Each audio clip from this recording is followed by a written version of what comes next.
H کریم بخش سے ذرا آگے ایک فیملی رہتی تھی، اب یہاں سے منتقل ہو گئے۔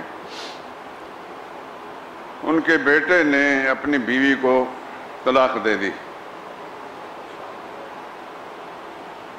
ہمارے ساتھ کچھ تعارف تھا، اٹھنا بیٹھنا تھا، پر امید تھے کہ بس وہاں سے کوئی مشکل حل ہو جائے گی۔ ساری فیملی یہاں آئی، وہ جو مطلقہ بیوی تھے وہ بھی، اور طلاق دینے والا بھی، اس کی ماں بھی، اس کی بہن بھی۔ میں نے پوچھا کہ کیا لفظ بولے تھے؟ بیوی نے کہا کہ یہ الفاظ بولے تھے، اور اس کی بہن نے بھی تصدیق کی، کہا یہی الفاظ بولے تھے۔ 3 طلاق کہہ گیا۔ میں نے کہا آپ اس امید پر آیا ہوں گے کہ جو ہمارے ساتھ کچھ تعلقات ہیں، لیکن افسوس کے ساتھ مجھے کہنا پڑ رہا ہے کہ میرے پاس آپ کی اس مشکل کا کوئی حل نہیں ہے۔ یہاں سے مایوس گئے وہ۔ بعد میں یہ پتہ چلا کہ کسی بدعتی ملا کے پاس گئے، اس نے کہا جی دیکھ پکاؤ، آپ بھی کھاؤ، سانو بھی کھلاؤ، بیوی حلال ہے۔ اس پاکستان میں یہ سب کچھ ہوتا ہے دوستو۔ اللہ کا عذاب جو ہے کسی ایک شکل میں موجود نہیں، پاکستان میں طرح طرح سے موجود ہے۔ اگر ارباب اقتدار اللہ کا عذاب بن کر اس قوم پر مسلط ہیں تو یہ مذہبی ٹھیکیدار جو ہیں بے شمار، یہ بھی خدا کے عذاب سے کم نہیں ہیں، جنہیں اللہ کے حلال اور حرام کی کوئی تمیز نہیں ہے، یا لوگوں کو خود بھی اپنے لیے جہنم کا سامان بناتے ہیں اور لوگوں کو بھی جہنم کے راستے پہ دوڑاتے ہیں۔ کھری بات کہنے والا، سچی بات کہنے والا کسی زمانے میں کسی کو اچھا نہیں لگا۔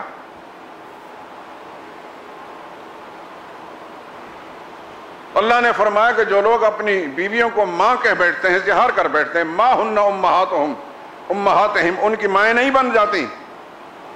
وَإِنَّهُمْ لَيَقُولُونَ مُنْكَرًا مِنَ الْقَوْلِ وَزُورًا، منہ سے ایک جھوٹی بات کہتے ہیں، غلط بات کہتے ہیں۔ وَإِنَّ اللَّهَ لَعَفُوٌّ غَفُورٌ، اللہ معاف کرنے والا ہے۔ زمانہ جاہلیت میں جو ہو چکا سو چکا۔ پھر فرمایا وَالَّذِينَ يُظَاهِرُونَ مِن نِّسَائِهِمْ، وہ لوگ جو زہار کر بیٹھتے ہیں۔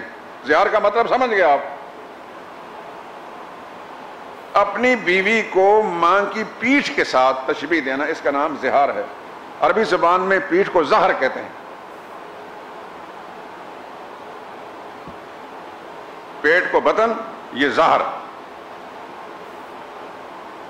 تو اس کی پیٹھ کے ساتھ تشبیہ دینے کو زہار کہا جاتا ہے شریعت کے زبان میں۔ فقہا نے یہی لفظ استعمال کیا قرآن کی اس آیت سے لے کر۔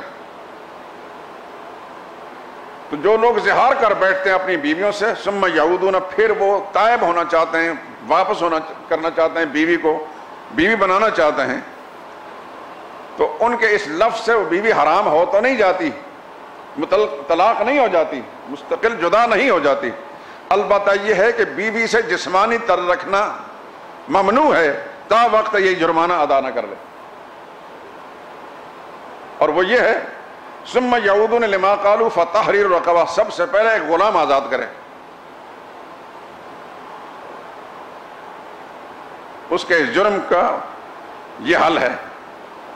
غلام ہوگا تو آزاد ہوگا، اور جو قوم خود غلام بن چکی ہو وہ کہاں سے کسی غلام بنائے گی اور کہاں سے آزاد کرے گی؟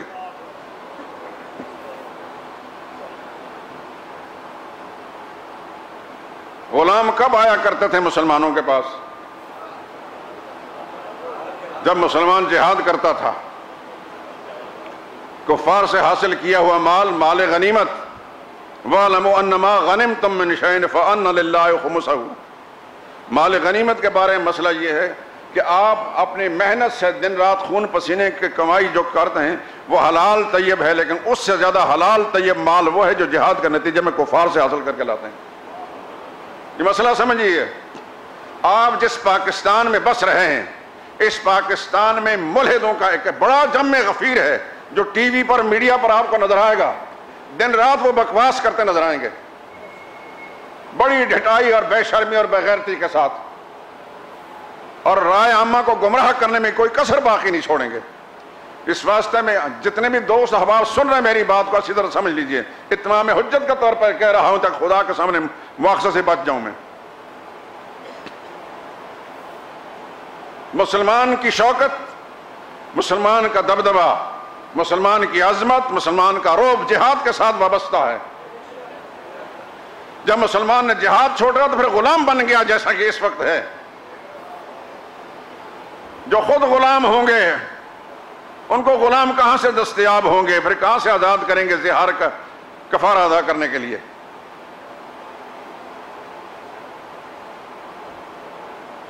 آپ نے 2 روز پہلے، کل سے پرسوں سے میڈیا پر ایک خبر مسلسل تواتر کے ساتھ سنتے ہیں، ملا عمر ہلاک ہو گیا، ملا عمر ہلاک ہو گیا، سنا ہے یہ بکواس کرنے والا ٹی وی پر کوئی ملعون ہے، ابلیس کا نطفہ حرام۔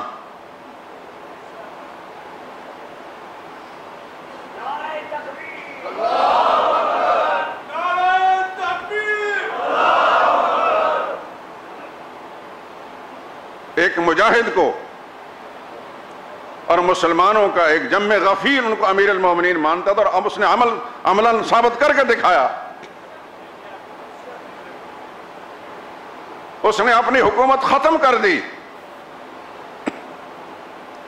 کفار و منافقین نے جب مل کر اس کے خلاف تدبیریں کی، اس حکومت ختم کر دی، لیکن اپنے بات سے نہیں پھرا۔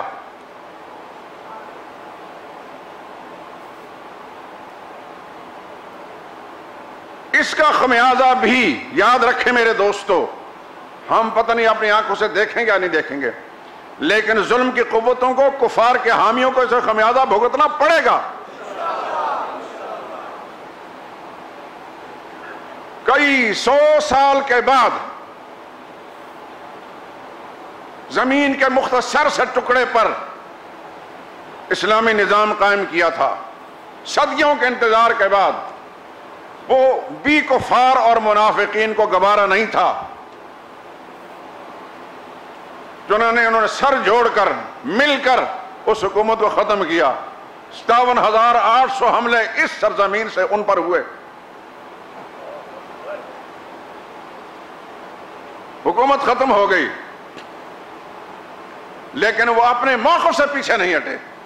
اس کا یہ دعویٰ تھا کہ ایک بالش زمین بھی خدا کی طرف سے مجھے اس پر کنٹرول حاصل ہوگا، اس پر خدا کا قانون نافذ کر کے چھوڑوں گا۔ ہمیں حکومت برائے حکومت سے کوئی غرض نہیں، ہم نے اگر حکومت قائم کیا تو خدا کے قانون کو نافذ کرنے کے لیے، مرنا آگے بھی ہے پیچھے بھی ہے، میدان جہاد میں بھی ہے بستر پر بھی ہے۔ روس جب آیا تھا اس کا مقابلہ کرتے ہوئے اس کی ایک آنکھ شہید ہوئی تھی، لیکن اس کا اخلاص، اس کے ظاہر باطن کا تقوی اور پاکیزگی دیکھ کر تمام مجاہدین نے اس کو اپنا امیر المومن تسلیم کیا۔ اور اگر وہ وفات پا چکے ہیں تو زندگی آخری سانس تک ایک بھی مجاہد اسے منحرف نہیں ہوا۔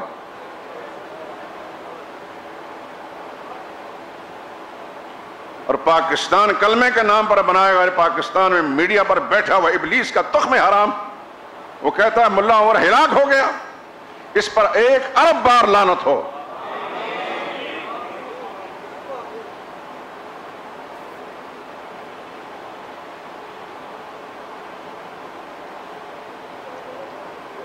بات عرض کر رہا تھا، اس طرف توجہ میری ہو گئی، رنجیدہ دل کے ساتھ یہ باتیں کر رہا ہوں میں۔ اللہ ہمارے ظاہر باطن سے واقف ہے۔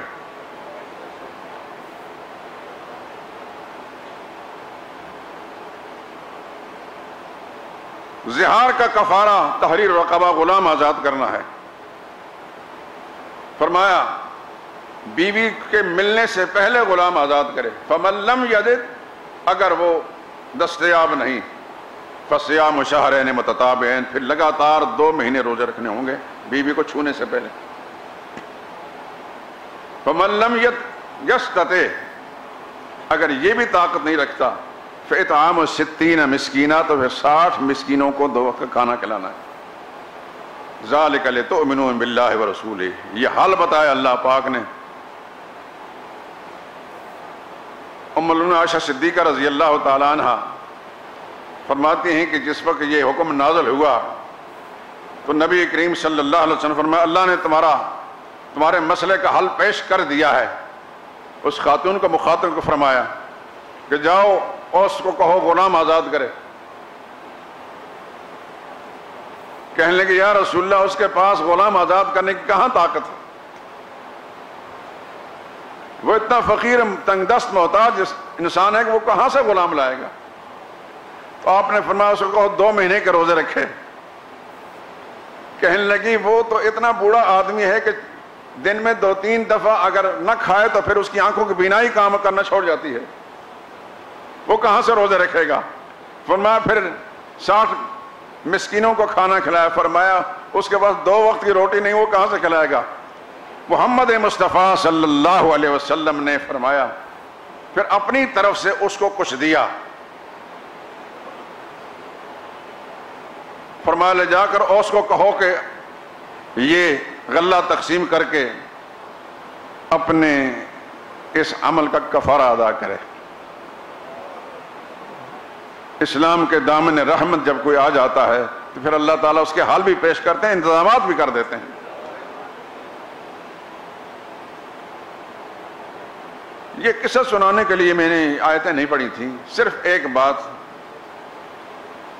کہ حضرت خولہ بنت ثعلبہ جس مشکل میں مبتلا ہوئیں، سرور عالم صلی اللہ علیہ وسلم کے پاس آئیں، اس وقت تک اللہ کا حکم نازل نہیں ہوا تھا۔ حضور صلی اللہ علیہ وسلم نے صاف جواب دے دیا کہ تمہاری مشکل کا میرے پاس کوئی حل نہیں، لیکن ان کی مشکل کا حل کس نے پیش کیا؟ اللہ نے، کیونکہ اللہ ہی مشکل کشا ہے۔ ہر مشکل کا حل پیش کرنے والی ذات کون ہے؟ صرف اللہ کی ہے۔ پکار کے لائق اللہ ہی، فریاد کے لائق اللہ ہی، استغاثہ کے لائق اللہ ہی، دور و نزدیک سے پکارے سننے والا اللہ ہی، اور ہر مشکل کی مشکل کشائی کرنے والا اللہ ہی، حاجت روائی کرنے والا اللہ ہے۔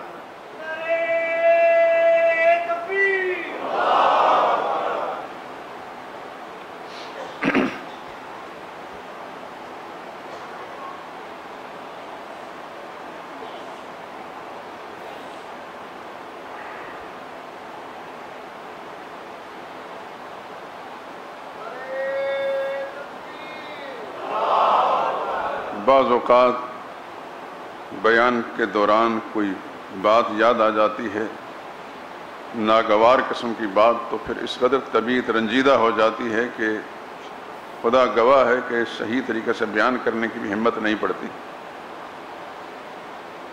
سوشل میڈیا جسے کہتے ہیں آپ، اس پر ایک ملا کی تقریر،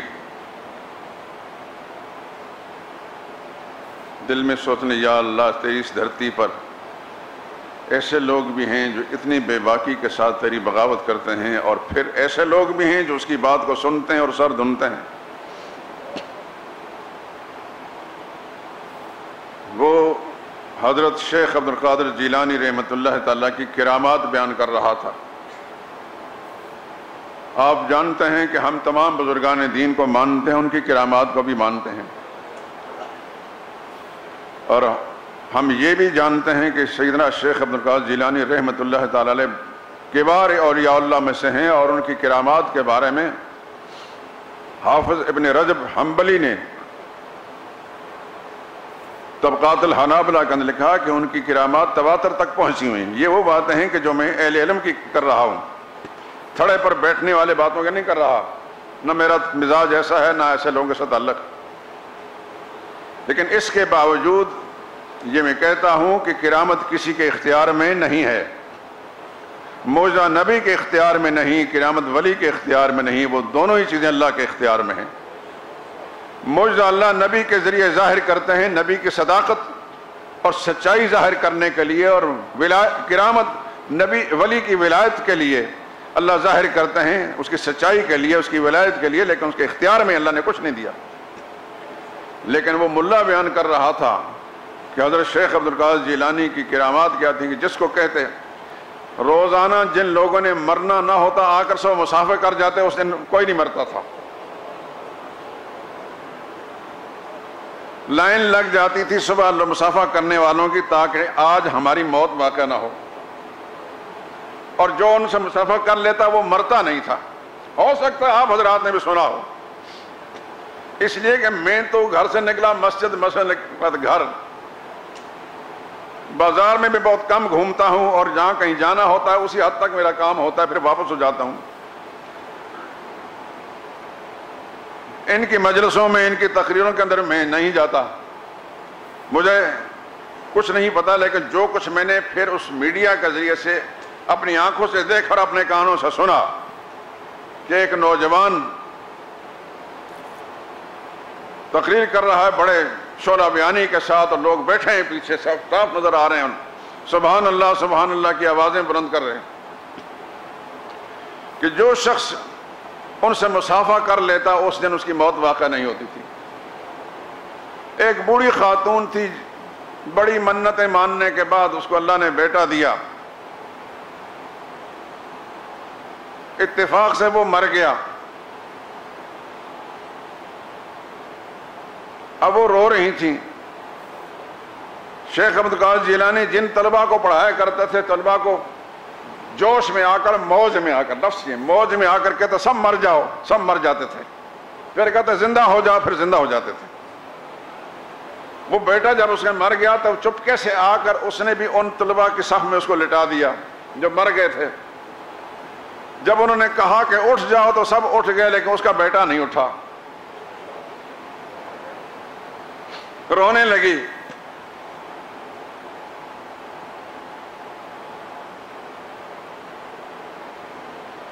میں تو بڑی امیدیں لے کر آئی تھی کہ میرا بیٹا زندہ ہو جائے گا. تو کہنے لگے یہ تو میرے کہنے سے مرے تھے، اس لیے میرے کہنے سے وہ زندہ ہو گئے. ان کو تیرے بیٹے کو میں نے نہیں مارا تھا، اس لیے میرے کہنے سے وہ زندہ نہیں ہونا تھا. وہ رونے لگی، چیخنے لگی، پکار کرنے لگی. شیخ عبد القادر جیلانی کو اس کے رونے پر بہت ترس آیا.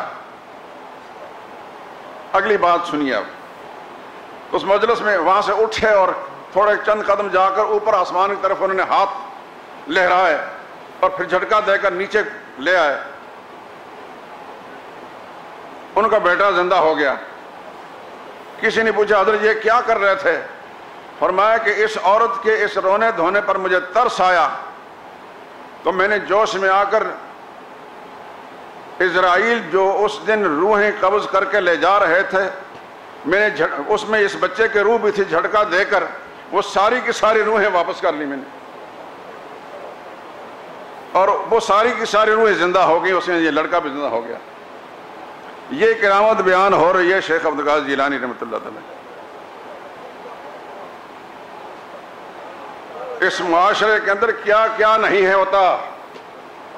اللہ کی بغاوت اور کیا ہو سکتی ہے دوستو؟ اللہ کی بغاوت یہ ہے کہ اللہ کو گالیاں دے کوئی تو تب بغاوت ہوگی جب اس کی دھرتی پر کھڑے ہو کر اتنا بڑا کفر بکا جائے، مخلوق کے بارے میں زندگی اور موت کا اختیار دے دیا جائے. ایک پیغمبر سیدنا عیسیٰ علیہ السلام احیاء موتا کا موعظہ ان کو دیا تھا، لیکن بطور نمونہ ایسا کبھی بھی نہیں ہوا کہ عیسیٰ علیہ السلام کو جو موعظہ عطا ہوا ہو اور کسی مردے کو انہوں نے کہا قم باذن اللہ، اللہ کے حکم سے کھڑے ہو جا، زندہ ہو جا، اس کے بعد وہ ہمیشہ کے لیے زندہ رہا ہو. اس کی کوئی مثال بھی نہیں. موعظے کے اظہار کے بعد طرف زندہ ہو جاتا، پھر وہ فوت ہو جاتے تھے. صرف پیغمبر کی صداقت کے لیے یہ سب کچھ ہوتا تھا. لیکن زندگی اور موت کا اختیار کس کے پاس ہے؟ وہ صرف اللہ کے پاس ہے. لیکن مسلمان بھی کہے اپنے آپ کو، اور اس کے سننے والے بھی مسلمان ہی ہوں اور اسی پاکستان کی دھرتی پر ہوں اور ان پر کوئی روک ٹوک اور کوئی قدغن نہ لگے. یہ وہ ملک ہے جس میں اللہ کی بغاوت کی کھلی اجازت ہے ہر شخص کو. یہ وہ ملک ہے جس میں اللہ کے مقبول بندوں کی توہین، صحابہ اکرام کی توہین کی کھلی اجازت ہے. اس ملک میں کوئی شخص محمد علی جناح کی توہین نہیں کر سکتا، اس کے لیے سزا مقرر ہے. حکمرانوں کی توہین کرے گا اس کی سزا مقرر ہے، لیکن محمد مصطفیٰ صلی اللہ علیہ وسلم کی پاکیزہ جماعتوں کو گالیاں بکے اس کے لیے کوئی سزا بھی نہیں ہے۔ جس میں اتنا کھلم کھلا کفر بکے، اللہ کی صفت مخلوق کے لیے ثابت کی جائے، اس کے لیے کوئی سزا بھی نہیں ہے۔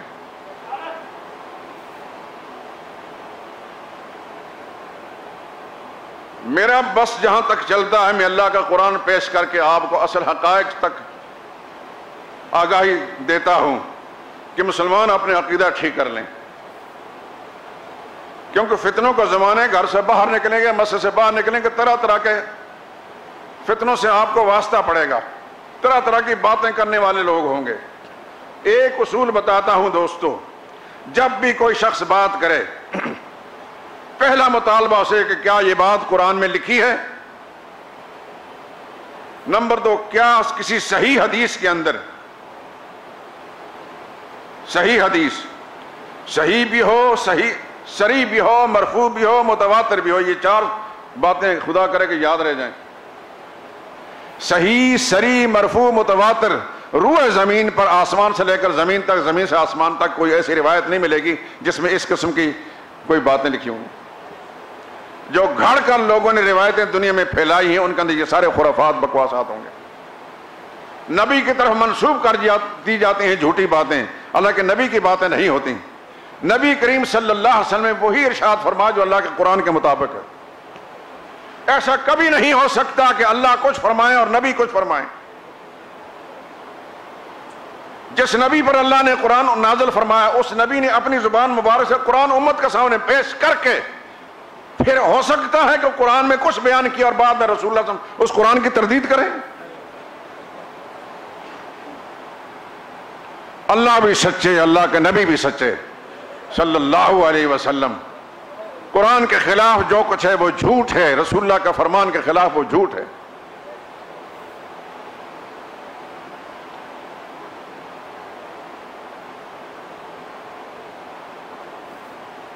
قرآن کریم میں ایک اصول بیان کیا، اطیعوا اللہ و اطیعوا الرسول،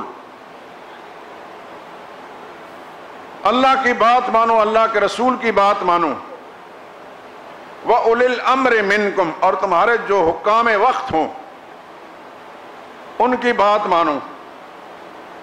بات ماننی پڑتی ہے۔ فَإِن تَنَازَعْتُمْ فِي شَيْءٍ، لیکن اگر حکام وقت کے ساتھ یا علماء وقت کے ساتھ تمہارا کوئی تنازع ہو جائے، کوئی بات تمہیں مناسب نظر نہیں آتی، ظاہر بات ہے اللہ کے ساتھ تنازع، اللہ کے رسول کے ساتھ تنازع تو نہیں ہو سکتا، تنازع لازماً عام انسانوں کے ساتھ ہوگا، چاہے حکمران ہو یا علماء ہو۔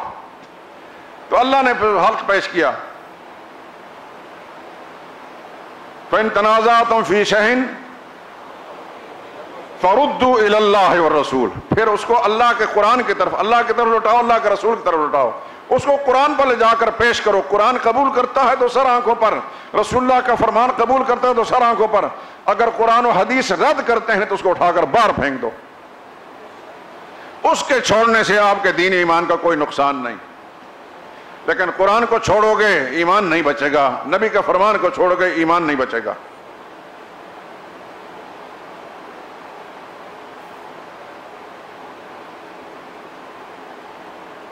گفتگو کا حاصل کیا نکلا؟ دعا و پکار کے لائق کون ہے؟ دور اور نزدیک سے فریادیں سننے والا کون؟ دل کے رازوں اور بھیدوں کو جاننے والا کون؟ مصیبت میں پھنسے ہوئے لوگوں کی مصیبت دور کرنے والا کون؟ حاجت مند کی حاجت روائی کرنے والا کون؟ بے اولادوں کو اولاد دینے والا کون؟ بیماروں کو شفا دینے والا کون؟ اونچا کرنے والا کون؟ پستی میں گرانے والا کون؟ صرف اللہ ہے۔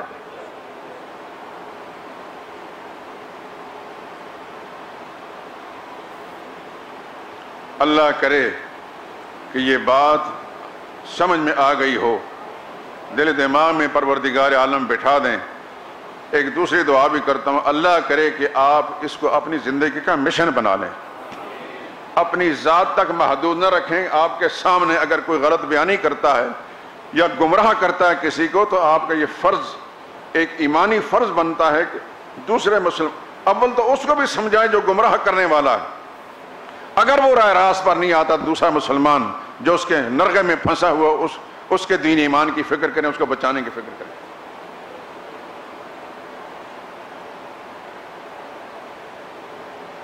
ایک خوبصورت معیار ہے، جو بات کے دین کے حوالے سے آئے گی پہلے قرآن پر پیش کرو، رسول اللہ کے فرمان پر پیش کرو۔ یہ دو معیار ہیں سچائی کو پرکھنے کے لیے، اگر ان معیاروں پر اترنے والی بات ہے تو پھر دل و جان سے قبول کر لی جائے، اگر ان کے خلاف ہے تو اس کو رد کر دیا جائے۔ عبداللہ ابن عباس اور ان کے والد گرامی سیدنا عباس رضی اللہ تعالیٰ عنہ،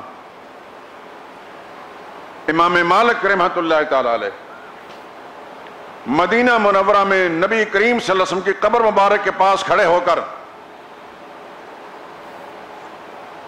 ان کے زمانے میں حضور صلی اللہ علیہ وسلم قبر کے ارد گرد یہ احاطہ نہیں تھا، یہ جو جالیاں اور یہ دیواریں بنی ہوئی یہ احاطہ نہیں تھا، قبر مبارک بالکل واضح تھی ام المؤمنین عائشہ صدیقہ رضی اللہ تعالیٰ عنہ کے حجرے کے اندر۔ قبر مبارک کے پاس کھڑے ہو کر ہر شخص کی بات قبول بھی کی جا سکتی ہے، رد بھی کی جا سکتی ہے، الا صاحب حاضر القبر، سوائے اس قبر والی ذات کے کہ ان کی بات کو قبول ہی کیا جائے گا، رد نہیں کیا جائے گا۔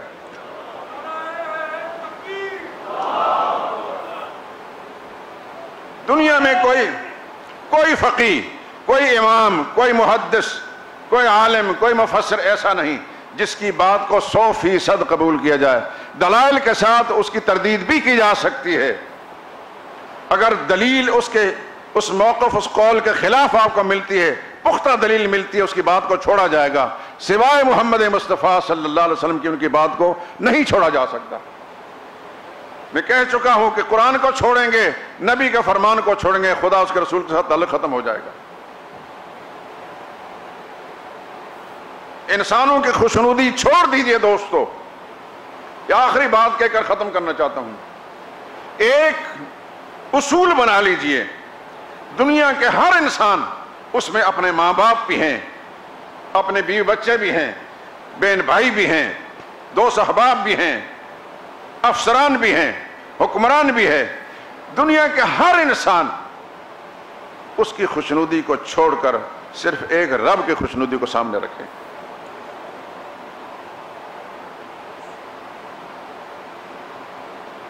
اللہ کو راضی کرنے کے لیے ماں باپ ناراض ہوتے ہیں تو ہو جائیں، بیوی بچے ناراض ہوتے ہیں تو ہو جائیں، دوست احباب چھوٹتے ہیں تو چھوٹ جائیں، ارباب اقتدار و افسران ناراض ہوتے ہیں تو ہو جائیں، معاشرہ ناراض ہوتا ہے تو ہو جائے، مگر رب ناراض نہ ہو۔ ایک مسلمان کے یہی شان ہونے چاہیے۔ اللہ کو راضی کرنے کے لیے امام الانبیاء صلی اللہ علیہ وسلم نے سارے مکہ والوں کو ناراض کر لیا، بنو ہاشم کو ناراض کر لیا، بنو مخزوم کو ناراض کر لیا، بنو امیہ کو ناراض کر لیا، بنو عدی کو ناراض کر لیا، بنو تیم کو ناراض کر لیا، بنو مطلب کو ناراض کر لیا، سارے قبائل کو ناراض کر دیا، صرف اللہ کی رضا کے لیے۔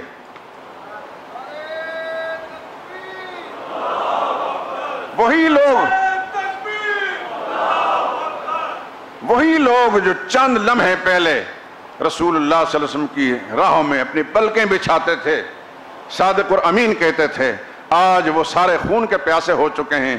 ان سب کی دشمنی نبی نے قبول کر لی، گوارا کر لی، خاندان کو چھوڑ دیا۔ چچا نے پتھر پھینکا، چچی نے کانٹے بچھا راستے کے اندر، سین کعبہ کے اندر پیغمبر کو مارا گیا، یہ ساری باتیں رسول اللہ نے قبول کر لیں، لیکن اللہ کی ناراضگی گوارا نہیں کی۔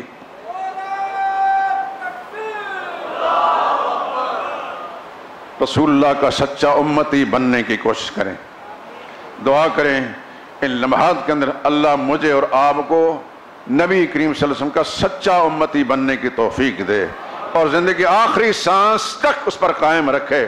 ساری دنیا کی ناراضگی قبول کر لیں لیکن خدا کو ناراض نہ کریں۔ آخری جملہ، اس پیغام کو باہر بھی لے کر جایا کریں۔ مال روڈ والے، بیرون روڈ والے، ہال روڈ والے دوست اور دائیں بائیں سے تشریف لانے والے دوستوں سے گزارش ہے کہ اپنے حلقوں کے اندر بھی کام کریں۔ صحابہ نے اگر کام نہ کیا ہوتا تو میں اور آپ یہاں مسلمان نہ ہوتے۔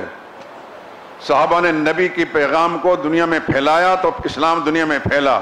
نبی کے پیغام کو پہنچانا ہر کلمہ گو کی ذمہ داری ہے، کلمہ ماننے والے کی ذمہ داری ہے۔ آپ اپنے اپنے حلقوں میں سب سے پہلے اپنے گھروں سے شروع کیجئے، پھر اپنے حلقہ احباب کے اندر، اپنے محلوں کے اندر اس پیغام کو پہنچائیے۔ ضروری نہیں کہ سارے آپ کی بات کو مانیں گے، لیکن آپ عزم بالجزم کر لیں کہ یہ ہم نے پیغام پہنچانا ہے، تو آپ کی بات کو اللہ کا ناکام نہیں کریں گے، کامیابی ضرور ملے گی۔